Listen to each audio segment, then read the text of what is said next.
Isutha ingcwele siyacela boba baba ukuthi abanye bethu akabethu kulekelela lapha ngaphandle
ngibingelela isihlalo sobukhosi, ngibingelela amaNazaretha onke ngezikhundla zawo zobukhulu bawo ngize ngogcina ngaseyintabeni zaseKranskop. Amen. Bantwana benkosi, kudala ngithanda ukuguqa lapha kodwa ukwesaba kungembethe.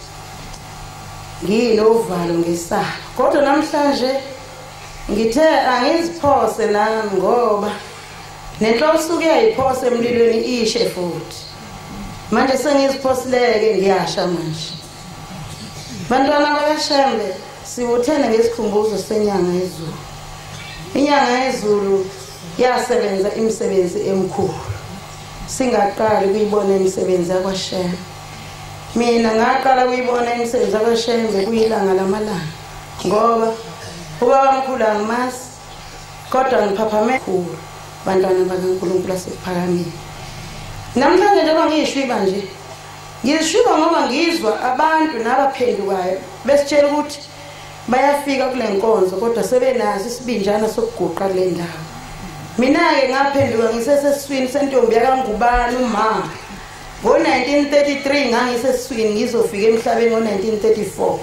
Kodwa ukwesaba namanje ngisesaba ukuguqa kule ndawo. Kodwa namhlanje ngithe angisukume ngibeke nami imisebenzi yenyanga yezulu. Mina ngathola abantwana kade ngingabathola abantwana kuseyilanga kodwa ngabacela abantwana kuyilanga. Ngangeke ngithole umntwana ngiyothi mangimphethe nje abese ngiphupha emuka namanzi. Ngigijime ngithi ngiyambamba umntwana amuke, onela amuke ahambe ngempela abese yahlabeka umntwana agule bese yashona. Ngiphinde futhi ngithole omunye nomunye ngokunjalo ngimphuphe emuka namanzi. Ngithi ngiyagijima ngiyamjaha lo mntwana abese ehamba kwangempela phinda ahlabeke agule ahambe emhlabeni. Kwathi umntwana wesithathu ngaphupha futhi emuka namanzi. Ngagijima ngathi ngiyamjaha wamuka umntwana kodwa ngacabanga ukuthi kufanele ngiyobikela uShembe kuyena nginika laba bantwana. Nangempela ngahamba amaNazaretha amahle ngafika eParadise ngabikela ilanga lamalanga baba abantwana bayashona bayamuka bese bayashona ngempela. Wathi hamba thathe uVaseline. Wayese ubusisa uVaseline sethi angiwothi mase ngilala ngimgeze umntwana ngigcobele uVaseline nami ngigcobele uVaseline.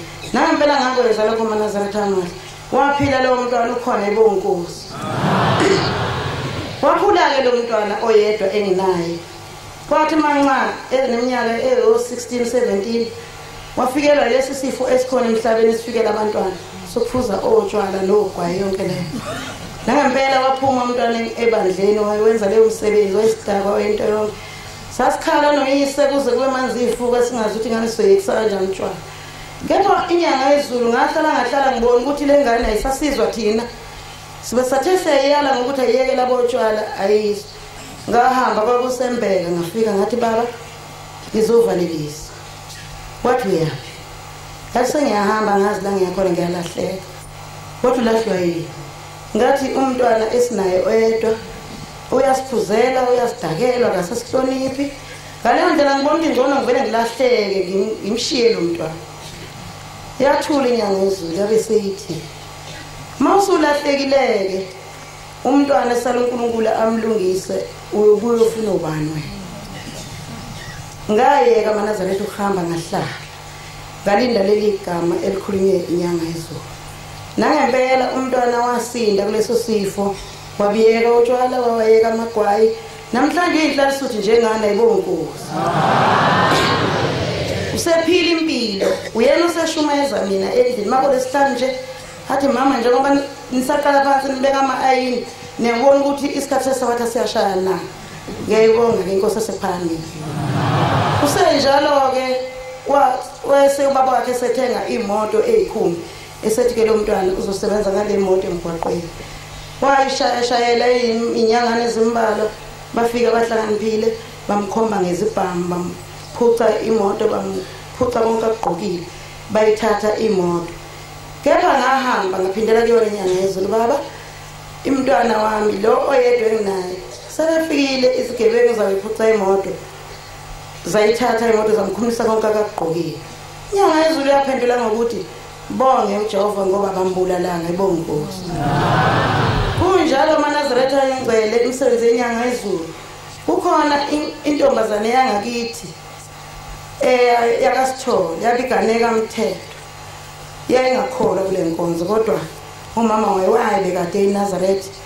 Khona uMasithole wakadlamini osekuphakameni. Abahlala ePhakameni bamazi wayedayisa inyama ngeminyaka edlule. Waye udadewabo walowo Masithole. Lo Masithole ke obengakholwa ebesinayo into abenza ngasekhaya. Wagula wakhukhumala intamo yaba isigaxa oba negili. Wayegula lo Masithole. Wasehamba yakodokotela. Base bafika odokotela bathi akahamba eKing Edward ayohlinzwa intamo. Wahamba wathi ngizofikela kudadewethu ePhakameni. Ngikwazi ukuthi angiphelezele siye eKing Edward. Nangempela wahamba lo Masithole oganeka umthetho ongakholwa kule nkonzo. Wafikela kudadewabo ePhakameni wamphelezela kudadewabo baye eKing Edward. Fika eKing Edward babhalisa walokuthiwa hobuya bengamhlinzi hobuya. Kwaze washaya isikhathi sokungena umhlangano la eBhleni. Wabesethi udadewabo hayi lento yakho ngiyiboni le yokuyohlinzwa. Mina ngibona ukuthi angikubophela imithwalo ngikuthengele ukudla ngiyovulela idokodo lami uhlale eBhleni ubike lento yakho kubaba. Mina ngizophumelela ke emhlanganweni kodwa uzohamba wena ngiyokubeka eBhleni. Nangempela uMasithole wakadlamini osekuphakameni wakwenza lokho. Wamthatha udadewabo wazombeka lapha eBhleni. Wakhonza lo dadewabo njengamaNazaretha onke.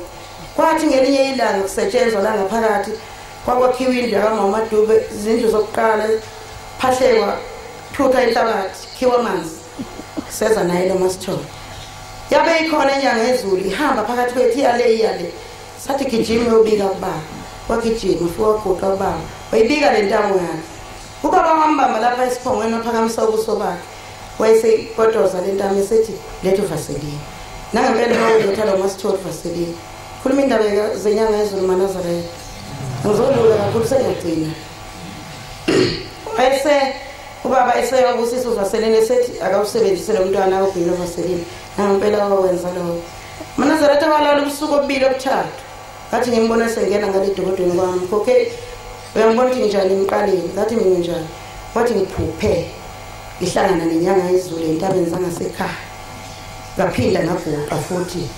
Iyayibamba yangiphakamisa esiphongweni yabhekisa phezulu umqala.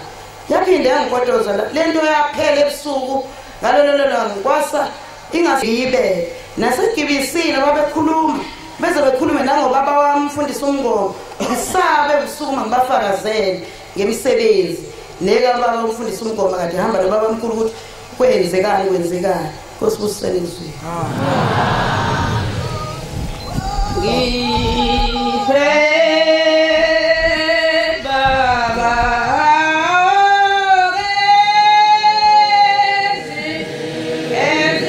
Ngizwa kuvuma ngaphakathi ukuthi makube khona elilodwa nje engizolibeka engalenzelwa inkosi yamakhosi inyanga yezulu. maNazaretha amahle enkosini ngiyadinga zona zokumbonga uShemba ngobukhulu angenzela bona nabenzayo esizweni sakithi samaqadi. Bantwana bahle benkosi yezulu ngiyambonga uShemba njengoba ngisekhulumile umali okhulumile kade kuqala ngaphambili. Ukhuluma amazwi amakhulu nami bengase ngiwakhuluma ukuthi yena kukhulu uNkulunkulu wasePhakameni angenzela bona kodwa ngesaba ngiphakame ngikhuluma. Esikhathini eside sengidozile lo maNazaretha nami ngafela ngumntwana omncane sengize ngabhukabhukela lo maNazaretha. Kodwa baphakama abantwana bakaNkulunkulu besikhuluma izindaba zaShemba benzele zona kodwa mina ngibe novalo nokwesaba. Ngiyacela uNkulunkulu wasePhakameni ohleli esihlalweni sobukhosi kuba angiphe isibindi sokuba ngikhulume elilodwa inyanga yezulu engenzele lona. Bantwana bahle benkosi yezulu sasingazi izinto zididene phakathi komuzi wendlu wasePhakameni. Kepha kwasikhumbula uNkulunkulu wasePhakameni okwathi macisha ilanga uNkulunkulu wasePhakameni kwasajiyela nakuthandaza wangazi ukuthi konje Nkosi ngiyoba yini. Kodwa kwase kufike emoyeni wami ngaphakathi ukuthi ngiyakhumbula ukuthi lake lathi ilanga lamalanga ke lilanga eParadise lathi funani uShembe womoya Kwangifika lokho manazathi amahle enkosini secishe ilanga ngathi inkosi enkulu yasePhamini. Ngiyabakhumbula amazwi awakhuluma eParadise. Ngiphe lo shembo wakhuluma ngayo. Kodwa kwakufika ngaphakathi emoyeni wami ukuthi ngiyakhumbula abadala babehamba nenkosi umqalo wendlela. Ukuthi yakhuluma inkosi yamakhosi yabagcoba labo bantwana babo bobili yagcoba ilanga yayisegcoba inyanga. Kwafika ngaphakathi emoyeni wami ukuthi inkosi enkulu yasePhamini akube kupho ozosenzela khona na. Kepha ngikhumbula into yinye eManazaretha amahle enkosini msuwane ibhabhatiswa lenkosi yamaqadi. Angiqondile ukukhuluma ngalokho bantwana bahle lenkosi yezulu. Kodwa kuyafika ukuthi kakuphathe lokho ngoba yathi mayikhuluma inkosi enkulu yaManazaretha ngo-1969 isoyibhabhatisa lenkosi yamaqadi oyifaka emanzini. Yathi namhlanje itholakele indlalifa yobuNazaretha. Bantwana bahle benkosi yezulu ngiyambonga uShemba ngithenga zona ezokumbonga ngoba ngabe ngiyambabaza ukuthi ngikhulu yesabela. Ngokuthanda kwelizwe lakithi laseMaqadini ngoba wakhona lapha emizini wengqolo yasePhakameni kwaseyisizwe samaqadi. Oyathi mayiphuma inkosi enkulu yamakhosi ilanga lamalanga lathi namhla nkosi letha amaphoyisa akho lo muzi ngiyawushiya ngushiya nawe. Kodwa yathi mayisikhuluma ngesikhathi siyobhabhatisa ukuthi namhlanje itholakele indlalifa yobuNazaretha. Ngikhumbula ukuthi zathi izinto masedidene aManazaretha amahle engqolo ecishile ilanga. Kwakukhona izithithiti. Kukhona isixakaxaka aManazaretha amahle enkosini nayo inkosi likhulume ngakho.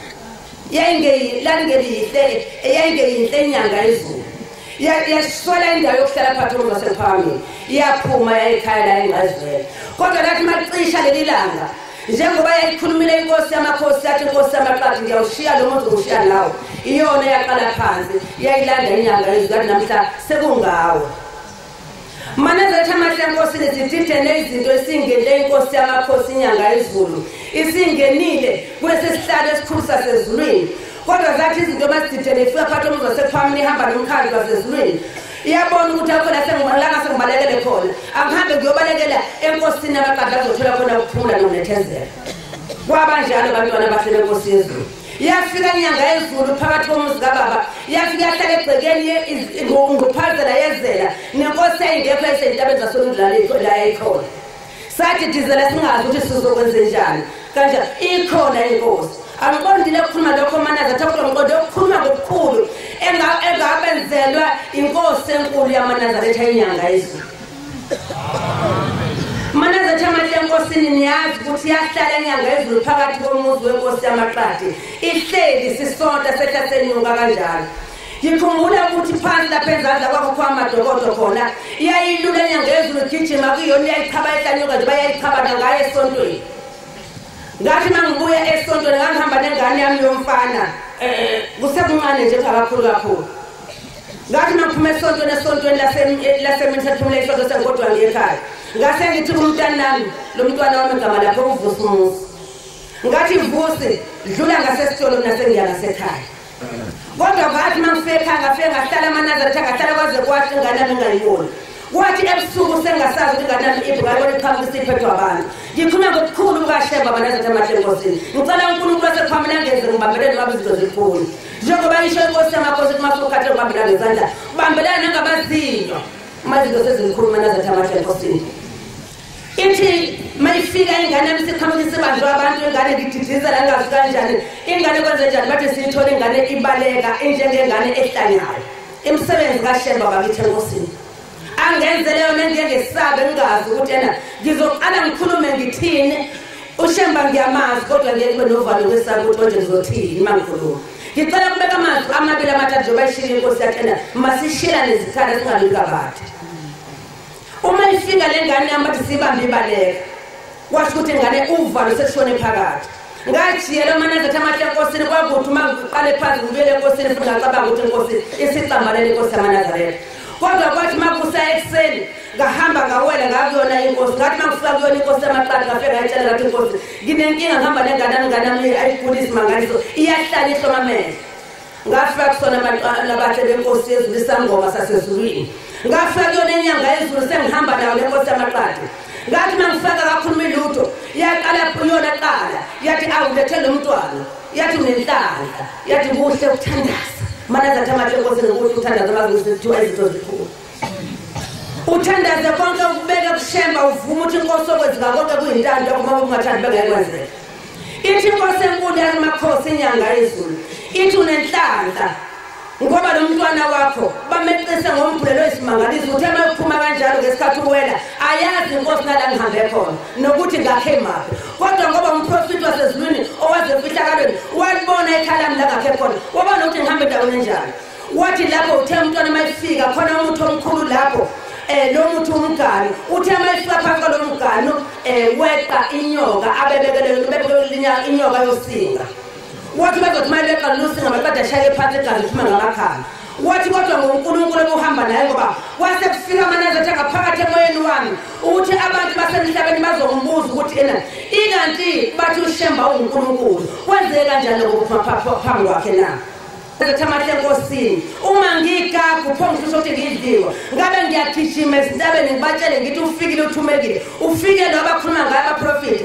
abathuyeza nje usefikile ngisho ukuthi manje Thamahle enkosini lowo owayekhona emandulo umqali wendlela namhlanje kusewuye njengoba kuthi ezinkonzo ezithuthi Jesu wasemandulo kusenguye thina sithi ushemba wasemandulo kusewuye yena lona namhlanje la ibonge inkosi yamakhosi manje Thamahle enkosini ushemba kasipho ukukholwa ngambona leyo langa ngathi mina Nkosi yasekuphakameni kanti ilanga lamalanga kalihambanga kanti likhona ithe inkosi yamakhosi masesithela ilanga elihlazezulwini lase lisiyela uthingo lenkosazana lwathi bantu abami nodlani wanivuka khona nimbambele idondozela ngalolu thingo olungaphukiye mana Thamahle enkosini ngicela uNkulunkulu wasephani mahlale lithi ngithi mangimbonge ushemba ngezela khona kwamntana namhlanje insizwa eyisimangaliso mayiqhamukanana ngalokukhulu kwenkosi yasephami eyathi ube ngasekho ube sehambile isinto besesihambile ngoba bamdwebele uJuko omeko kanjalo wathi usinga umntwana abeleqile wathi futhi ulibonile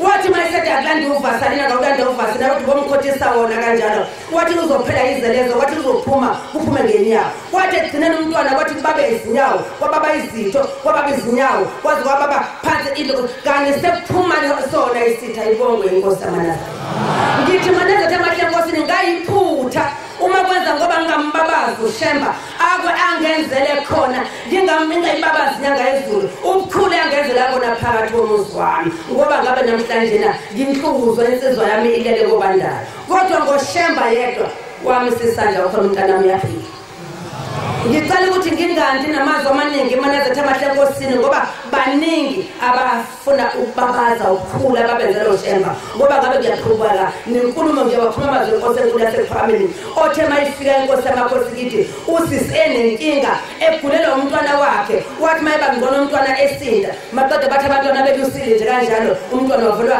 kwalinyazwa isilwane inyoka kodwa ngoNkulunkulu wasephakameni asangaze benalutho wabika kushemba waphila kulonyaka ezulu yaphila kanalutho ayibonge inkosi yamanazarete cela kwehlela ngezansi manazarete Thamahle enkosini amen amen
inkosi yasekuphakameni iphakama lokubonga enkosini yasekuphakameni inkonzo wathi batabami ngambini uqubha ngaleyo nkathi wathi sumani akakho eniwazimisele yashe phakathi kwethu nabo abantu abesukuswa kwesaba babe ngahlezi ukuthi abathandi basukuma abantu baNkulunkulu bayikhuluma izebulo zikaShembe nami abantu baNkulunkulu avume ngihlale ngoba lo Shembe angazi wangizenzela izindaba ezinkulu ngoba ngathi lapho umguqile eJudiya ngiyombikela wangenyula eheleni wathi wasa lapha salibasi wathi uthi esabonile kimi ngaphakathi enzokukhuluma abantwana bakaShembe ngoJulayi wona lo July abantu baNkulunkulu esikhokhelwa ngokuhlabelela futhi kuyele khona lapho kulelo bhathi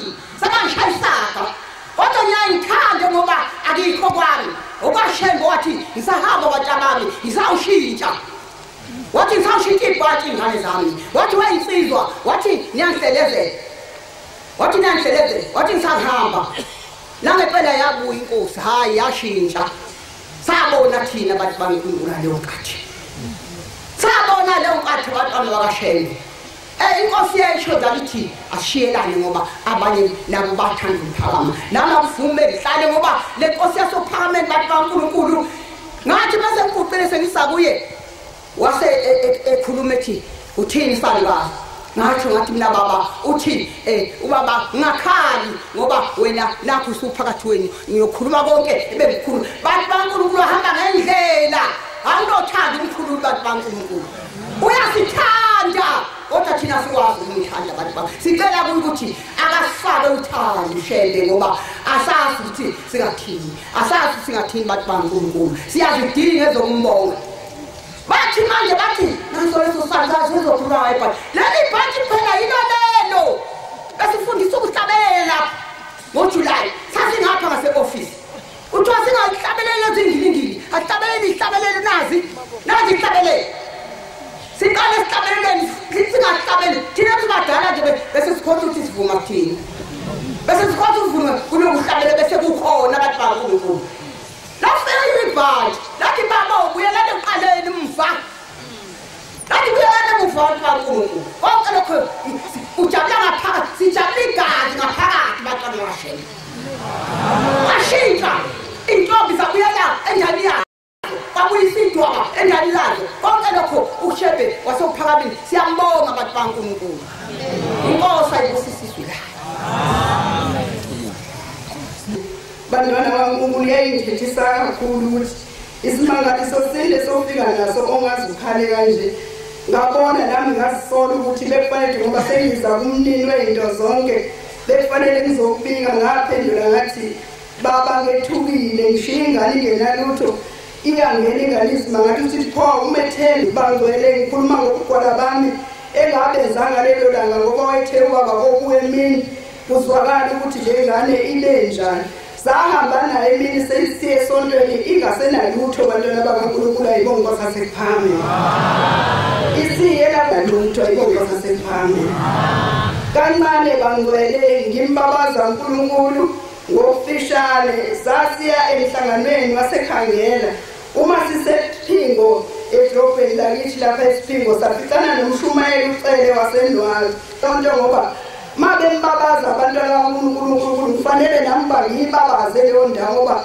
wazi bonakalisa njalo inyanga yezulu ukuthi uNkulunkulu uthunyiwe ezulwini ayibonga kwasasephambili uthi uthengele ilanga uvele wathi icela wababiza bonke abashumayeli wathi khiphani isihlalo sami nisibeke lapha kwadingakala uba ukuthi ngoba useyathukuza manje lo muntu uyingisele ngempela ukuthi ngesikhathi iphuma inyanga yezulu uzolisika leli khanda ngiyegana bantwana baNkulunkulu waphuma uba uthi wahlala esihlala uthi ngiyaxoxela mntangangeni isimangaliso sihleli noNkulunkulu emhlabeni bathi bethi basondela abantu bezothi baba kanti uthi asisikhiphe nje isihlalo kuyohlala wena na wathi ngithi angihlale beseza kusibanibani mbizeli-ke sengihleli azolithatha leli khanda lamagiyengane bangcwele ngibabaza uNkulunkulu bangazi lokusaba ukusiphethe ukuthi siyombabaza nini uNkulunkulu omkhulu kangaka ukuthi izitha zasephambili ngamemeza Yesu naseme mini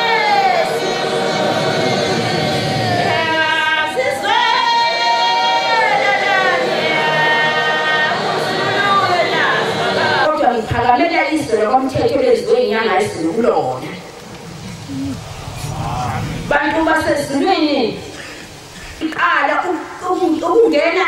emkhaiteni yathi uma ingena emkhaiteni sakungahamba ngawukhuleka enkosini ngathi baba ngicela ukuba ke ngiyobona kukhona udumo kule inkosi yayididekile noma wani yayididekile abantu basephambili izinkulu entenze kakwamthetho ithi inkosi ngoJuni sekuzoyabuza athi kwenze njani yathi inkosi niwenze njani yathi hambani landidulo sitholo kwakusekhona amadumo landidu kubantu basephalameni yalifungatha ngesandla lithi yathi ithatha impopho imithi yathi thatha lwini uthe uma sekunjalo kanti ingakafiki ngiyanyeka abantu basesikhona inkinga inyanga ayisulu ngizoyinyeka yona namhlanje na konke likubika kuye nelikubika kimi nelibikiswe layo nelibika ukukhaya kwayo kodwa sezoyibika kule inkosi nakangisekho nansi inkosi ngizisena ngizomkhombisa yona ngizomkhomba inyanga ayisulu lefika nami wona okhulumaka yayisiyafulathela inkosi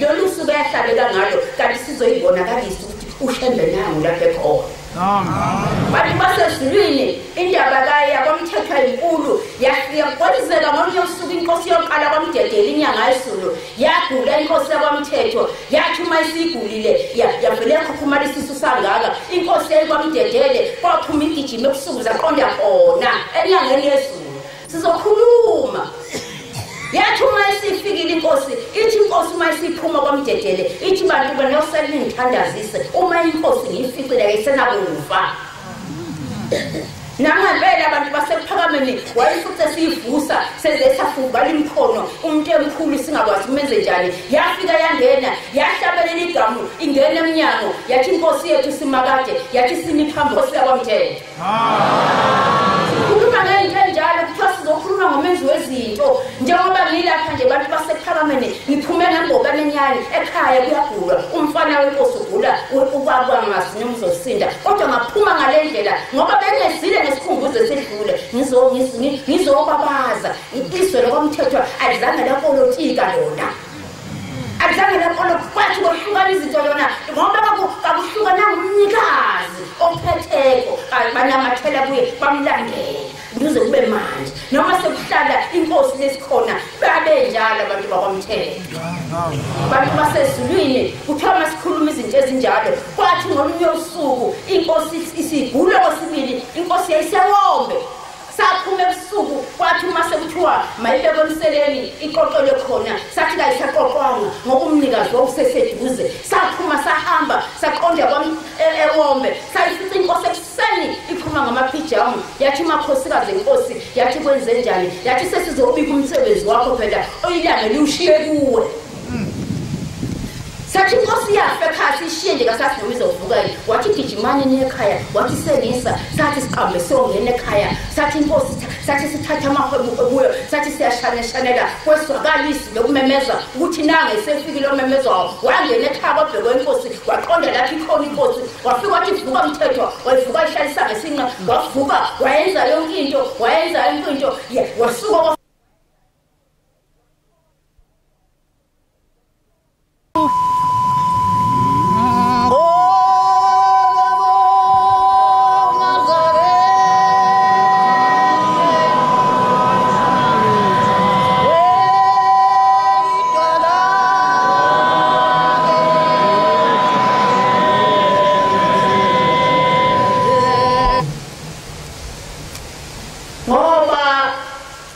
inyanga yezulu mina ngihambile nayo amazwe mthanda yangeke ngiwahambe kodwa manje kangazi ukuthi ngizoqala ngakuphi ngigcine ngakuphi engizokhuluma nje ukuthi uNkulunkulu akathi mangaza lethu singambonga ngani ngoba akasishiyanga ushembe kuhlandlaleni uNkulunkulu wasephaleni isikhathi esingaka inyanga yezulu ingaphathekile kahle sithandana singazi ukuthi kanti kwenze njani kanti yona iyazi ukuthi yenzani phakathi kwethu ekwenzileyo phakathi kwethu kasikwazi ukuthi singakubonga ukuthi sikuthini ngoba kungaphezulu kwamandla ethu ngoba sithe sithi siyakhala kanti inkosi sisesithunzini yebhesi Manangalethe asazi ukuthi singabonga sithini engizokubonga nje ukuthi la ekhaya mina ngihlalile la ekhaya inyanga yezulu yathi mangesitolo lapha kade ngihlala lapha esitolo uma ngisesitolo ngagula noma ubani wangibona ukuthi ngagula kanjani ngase ngimisele ukuhamba sengisho ngithi ngangasathandazi ukuthi kanti ngase ngithi Nkosi mayenziwe yathi indaba kodwa kanti inyanga yezulu wayifuni nami ngathi sengigula ngempela sengivukele ngisho umzimba ngathi ngibona ungena uma uMaDube ehamba noNdunakazi wayesengumshumayeli ngasikhathi ngimakazi wangena uma uMaDube wafika wahlala wathi Mkhokheli sithunywe ubaba kuwe ngavuka ngathi kubo ngayama ngodonga ekamelweni khona lapha esitolo njenginamandla engikuthi ekamela wathi uthi ubaba hamba uye umntwana womnewenu osembaze ngakho ukuthi kwasenhlizweni hawo ubaba akasafuni ukumbona noma engizwe ukuthi sengithule useyangisusa phambi kwakhe inhliziyo yami yayibuhlungu kodwa ngingazokuphendula ngoba ushembe kaphendula kwasuka uMaDube wangibophela ngoba ngangasenamandla uhamba ngingasakwazi nokubopha wangibophela uMaDube ngathi ngizwayethi uma nayi imoto isisemnyama ngangihamba noNdunakazi owangisa kwaPamba bantu bakaNkulunkulu ngikhona nakho ngikhona phakathi kwenu ayithandanga nami kuye kuthi noma sekufika okwasemhlabeni ukuthi hawu lonke ikhumbulo ukhuluma wena ebese ufika usushaya nembezi ukuthi wavuselwani kathi noma wavukani khuluma okubonileyo ngoba njengoba uvuka nje wakho ukuthi wavuswa yini bantu bakaNkulunkulu maNazaretha ingcwele ngavuka nakho ngikhona phakathi kwenu uNkulunkulu wasephameni nakuleli fana lokuqala lingalena samu ufika wena efuna ukuthi singene eMozambika washona ngomlomo wathi ngabe ngihamba nabo ngizongena nabo bonke ngempela sangena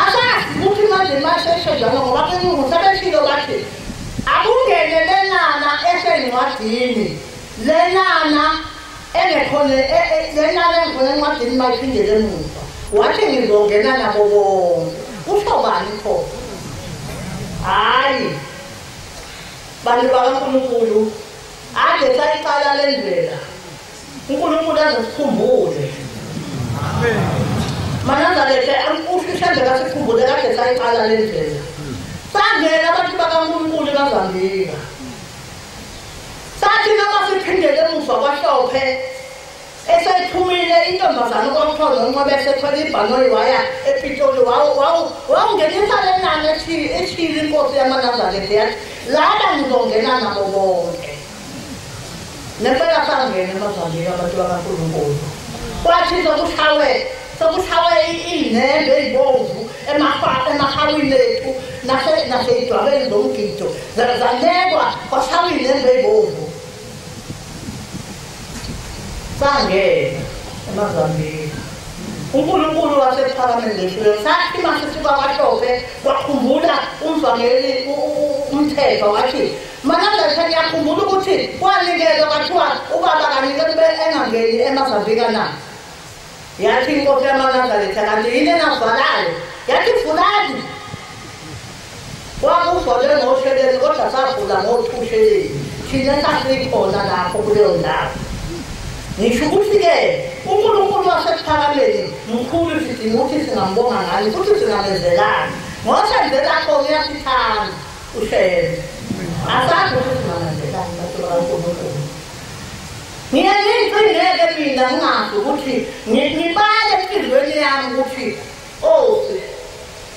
umqalo wendlela ngimbonile mina amehlwane nangigijimile ngehashe impunga emswawayo mina umuntu wami uyalazi ishoba lomthali wendlela wayiqeda kuthi hayi ngangithandela lapha empini ngiyengifuna ukuthi unembezi ishaye ngaphakathi ukuthi manje ngizohlala kanjani ngoba ngibona indaba enkulu ngabona indaba enkulu namhla ngisayibona ngiyengishaya noma ukuthi inkosi angazi ukuthi uqondeni ngami ngempela noma inkosi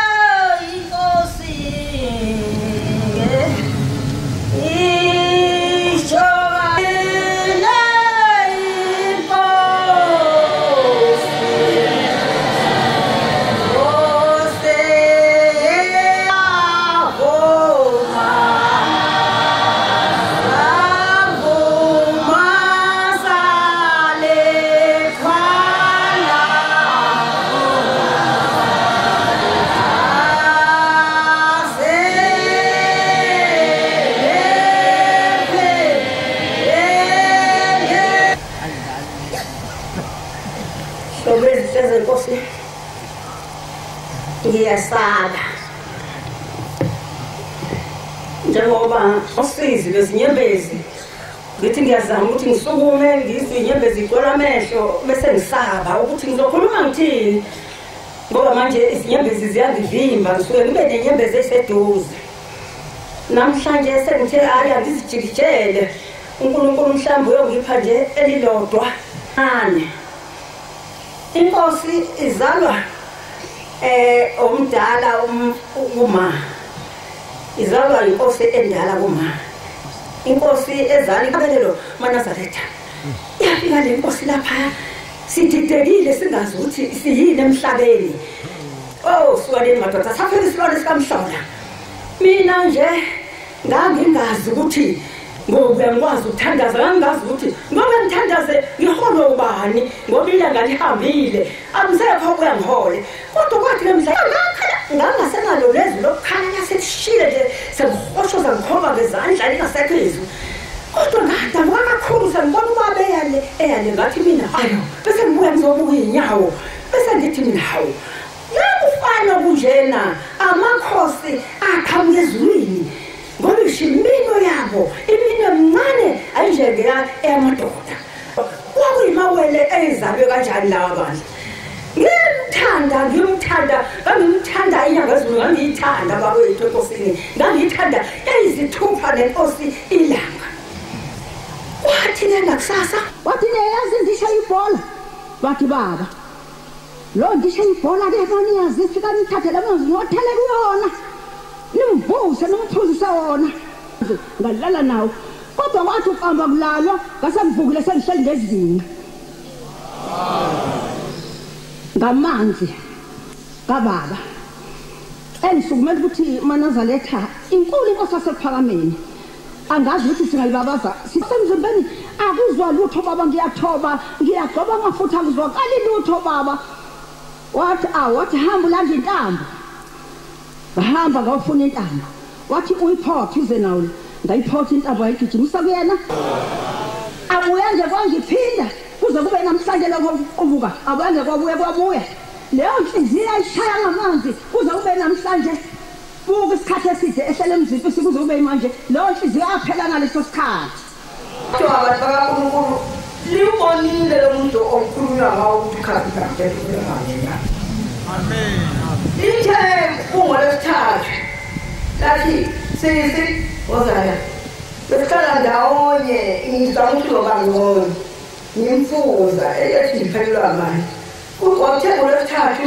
wathi thatha lapho umsebenzi kaNkulunkulu uhambe ubeke ekhaya mina sengihamba wathi thatha lapho iduku ulishukule lami nawe uthathe elami lishukule ngakwenza lokho wathi izingubo zami angohamba nazo nezokulala zakho ezami usale nazo emhlabeni nangempela bakwenzile lokho bayiphose ethuneni bake bayikhipha baselele khona phezulu ethuneni omfundisi mathule bezekho lapha lithi ngizowozana ngicela ukuthi lo subsidy wami unika lo umntwana onethe ngane naye konke phakathi nama-TV angisho ngabe lugana ogana ungene angezole yazi yakho yazi ishana umyalezo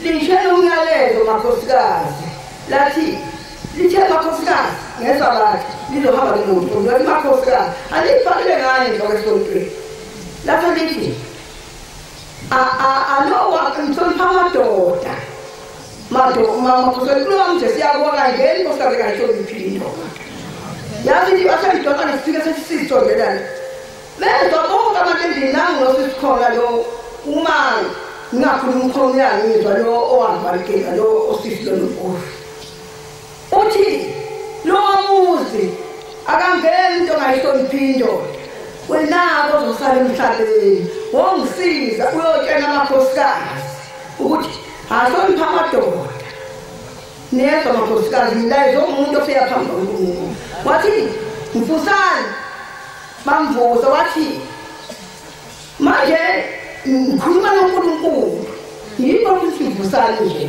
wathi nali ibhuku lami wathi ngikhuluma noJehova nawe aningiboni inyanga yezulu nothungo lenkosazana bantu bakaNkulunkulu siyazi thina la siyakho bantu bakaNkulunkulu lokho impela wakhuluma eyala amakhosikazi ayekhona lapho waselala phansi kanti ukhuluma ngesabathandi uzohamba kuzothiko ushiye into enjalo nje bantu bakaNkulunkulu ngiyashiya lapho kuninga ukukhulumile bendlula nje lapho ukuthi lendile ethe angokuphosa lo mlayezo phakathi ulayishini intshela amakhosikazi eyanga yezulu bantu bakaNkulunkulu asazi ngoba idlule ekuhluphekeni kakhulu thina sashaba thina ngizodlula nje ngoba kubuhlungu uma uqala ukhuluma ngenyanga yezulu uyawakhuluma intshele ehlupheke inyanga yezulu ukhuluma nje sineyingozi sasishaba zingane kuthiwa zingene ezinye sonto ngeke bezwe kahle ma sikhuluma pho kuthiwa sikhuluma ngobana abanye bafuna ukukhuluma noNkulunkulu ngikhumbula ngelilanga ethasingene ethamongelwa ukufunga ngakhona amabele ngiyabonga bona ngathi ubalaba nenkani ngoba ngabe basingana ungasibanga nayo inkani yokuhlala sathi sofana impela wathi umngene kanti wathi kwakhasini sangasala nabantu ingane ngayibeletha ngathi nje imanga athi kwakongena ngaphakathi nakempela wakhuphuka inyanga yezulu yayafika kwaKhasimbe amadoda la kanti uyahlola ukuthi amadoda la nempi athathukuthele nashaba emabhani ngiyasonshaba umntwana athathukuthele athi yasala enye ilona izembe lapha ekebisweni enzathi indoda ezinyamakhosi uthi omunye umthetho wezani wedlamini uthi abo kodwakala kwabaningi sobathi umthetho abantu abengagaqi umhlelo khona gaqi umhlelo omkhulu nomkhodo ithi nje manje angikwazi ukufika abanye bafana yathi mayeka inyangabona ukuthi ba ukhukhumala wenyanga yezulu wesaka kwaKhasimbe bantu bakaNkulunkulu sikhonze phakathi wathi mabula entondlela eqhugwaneni ilaba omdala yaphambuka sibona lempi manje yathi nje bakubhubha phela abantu manje ngoba banamandla asibangalile bangodoshela wathi baphambuka baphuma baningi bathatha ulagama bashona ngaphakathi uthe ngesabathu athoboni ahlumekile amakhona amabele wathi bathi uNkulunkulu ngahluma bantu bakaNkulunkulu sibuya kude thina nenyanga yezulu bantu bakaNkulunkulu inkosi ibusile abahlukanga abafuni abahlukanga baphathi abahlukanga amakhosikazi amadade ngizobeka kuhambeka khona bantu bakaNkulunkulu ngoba kosuke kufuke umoya usuke khuluma into engeke kuphela inkosi usenisizwe amen yes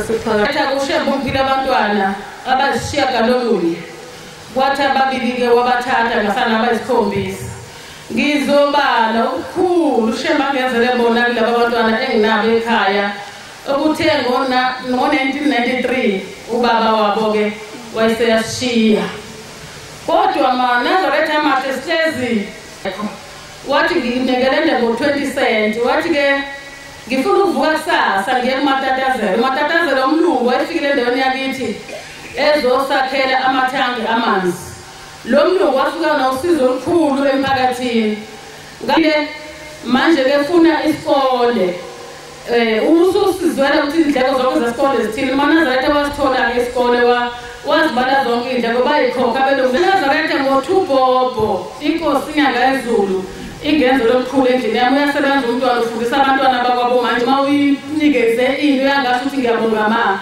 akukujabulisi noma nginovalo ngisaba kodwa kuyangihlupha emoyeni konje ngingeyibongekani inkosi enkulu kangaka okukhulu angenzele kodwa okuthile abanikele embengeni ngoba abantu baningi kakhulu enkosini kuza abantu abagula kakhulu nabazocela abantwana le ngane ehamba onikela ngalo 10 rand wayembengeni kwaku-August kwathi ngoDisemba kune-competition ayenzile neyibona ephepheni wasecwa omunye abantu abashaselayo kodwa manje inkinga khulu njalo noma ubona lesangweni ungene ne-violence izoyihlomile ithole imoto yakho maNazaretha ngizobabaza lokho ngihleli nani phakathi kwekhaya lami nabantu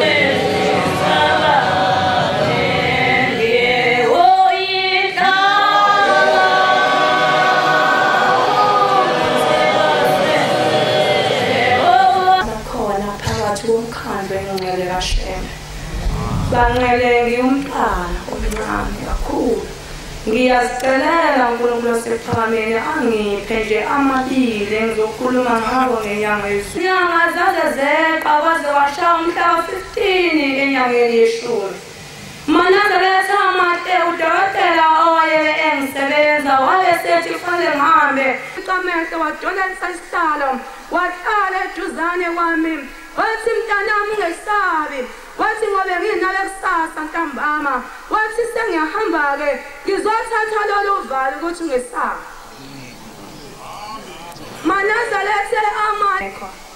maNazaretha amahle yasuka imsiko yasha inkokhokho kwashaya isikhathi sesinqunyiwe u-10 wangafika umntwana kwashaya isikhathi u-11 wangafika umntwana kwaze kwashaya isikhathi sika-6 ebusuku akafiki umntwana maNazaretha amahle kwathi ngo-7 sengibona izwe selisitheka ukuthi sengiyahamba wayebeshile kwabuya lokho ukuthi wathi uya eJudiya-ke kusi-aplayeke lelo khathi lingakabuye ngase ngifika ngibika eJudiya ngathi baba ngiyagula wathi uphethwe yini ngathi ngiphethwe isibeletho ngathi senze njani ngathi baba udokotela uthe ufuna ukungihlinza ngoba nginesigaqa yaphendula inkosi enkulu inyanga yezulu yathi uyasizwa yini wena ngathi baba ngiyasizwa wathi uyasizwa ngathi baba ngiyasizwa wathi hambufuna amafutha ngahamba ngawafuna amafutha wathi agcoba wakhotha agcoba wakhothe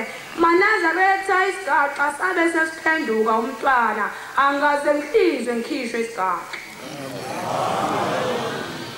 maNazaretha sakathi kimi ngazizwa ngiba nokushisa ngagedezela ngaphuma sengijuluka wonke umzimba ungathi kade ngigquma ngahamba ngayohlala phansi kwesihlahla ngangazi ukuthi kwenzekani maNazaretha wabe sengiqala ukumbona ngathi uma ngimbona ngashaya uvalo ngathi hawu ngoba naye nje inyanga yezulu kwaphinde kwasukunyaze futhi kuye inkosi lwangena kimi emlonyeni lwenza njengoba kwakwenga ihambe nathi ekuhambeni esikuhambayo siqoqa abantu bayo isipha amandla isipha ukukholwa isipha ukuthembeka intala ezimini zethu sikwazi ukukhuluma ngeqiniso lezi lakhe maNazaretha ngiyabonga inkosi busise elikuzwileyo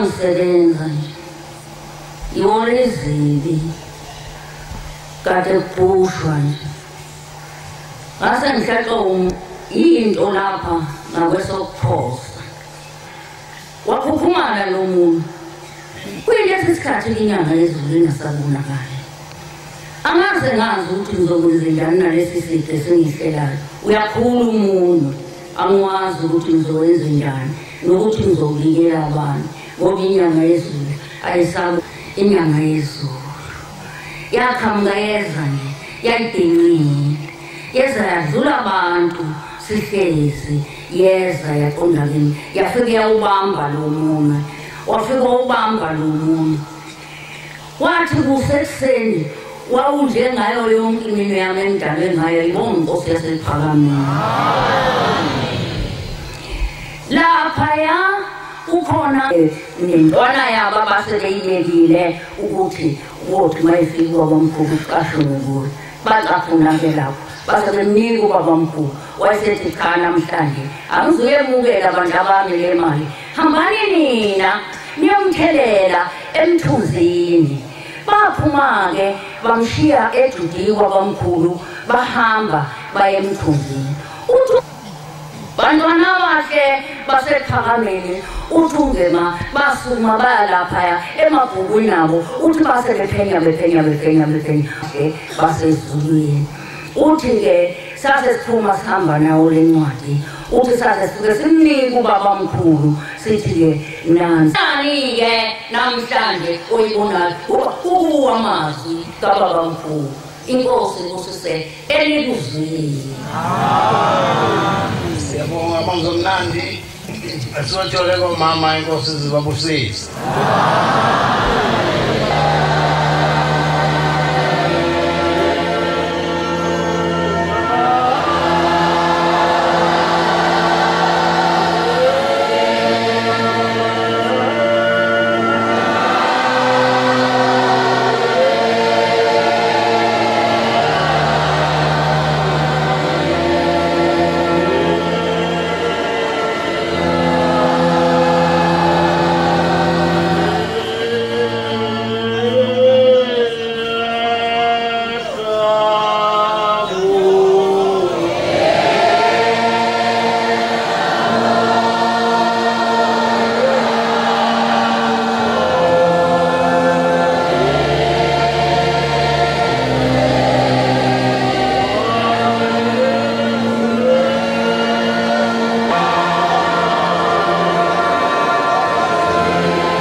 bethu uNkulunkulu nomusa nothando. Baba sibonga leli thuba siphela nala namhlanje lokuba sikhumbule incebo yakho ithumele kuthina. Sicela Nkosi wenze ubaba sibheke asivikele Nkosi nasezitheni zethu. Sicela umthongo obuhle usiphe baba namaphupho amahle. Sicela umsaka uNkulunkulu nothando lukaMoya Oyingcwele Baba uhlele phezu kwethu sonke manje kuze kube phakade. Amen.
abashumayeli akulungile lapha ngaphandle siyacela ukuthi abashumayeli bangabheka lapha ngaphandle umadokotela nezingane zabo njengoba kunemoto la u-DHT 3 moto zivalelekile azikwazi ukuthola izimpahla zokugqoka ucela umnikazi wemoto asize ayobavulela abantwana imkhamoto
Beso bese sithetela inhlalisuthi nayo ifakaze ngobaba inyanga ezulu leyo nhlalisuthi kobe kuphakathi kwabefundisi nabavangeli kuyothi ke kusasa bese sinikeza ke abashumayeli nenhlalisuthi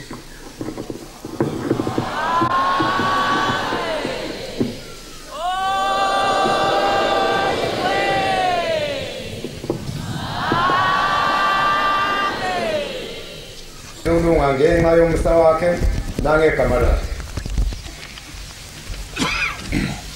noma ngihamba esikhathini sethu lokufa angikwesaba kubi ngoba ihlangu sikaJehova sangivikela ihlangu sikaJehova ukuba intonga yakho nodondo lwakho ihlangu sokuvikelisa wakho ngiyawuhlala endlini yakho ngosijabo ephezulu uzama uvumela ngomsa wakho silandele sebandla uNkulunkulu unamandla wonke Yesu wamangkosi usisa vote namhlanje kina ngomsawa amen khumbula ukuthi namhlanje zivotha uNkulunkulu wakho sokuthi uyohlalela phezulu zakho ungaphuthi kumkhonza uJehova uNkulunkulu wakho uThixo wakho ngale mina avuse ngayo umkhonze ngayo yonke inhliziyo nomphefumulo wakho ongokaJehova umkhonze ukumthanda noma uhamba endleleni mkhonze ngokuba uthwele nguye nasekwambeni kwakho noma uhlezi endlini yakhe emini uba umkhonze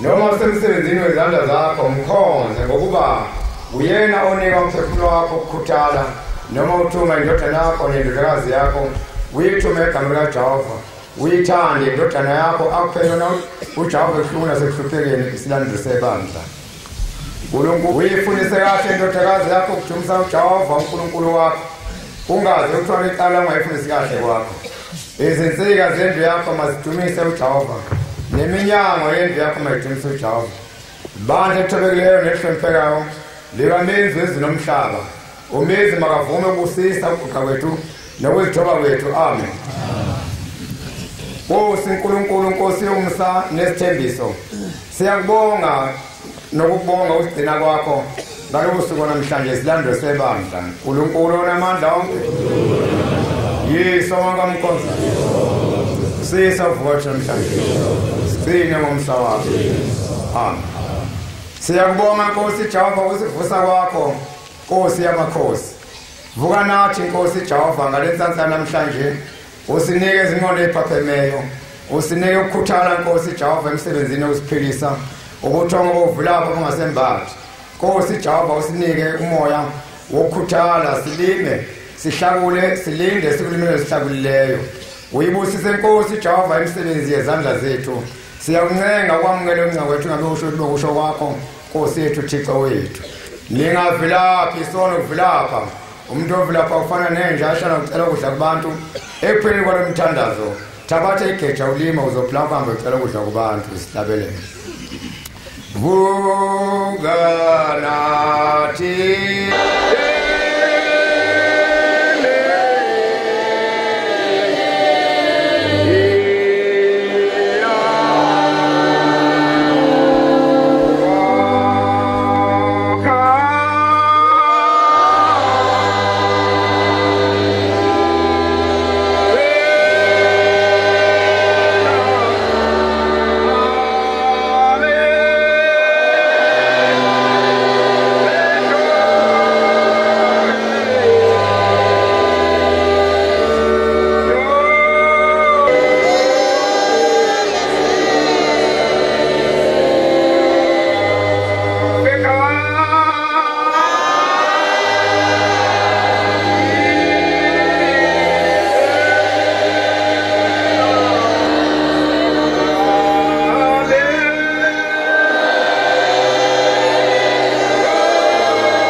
awusazi isikhathi uNkulunkulu azolesa izulu ngaso noma liyana lima uhlakule ulinde kungonakali ukulima kungonakali ukulimela nokuhlakulileyo ukuba uyena osejelisela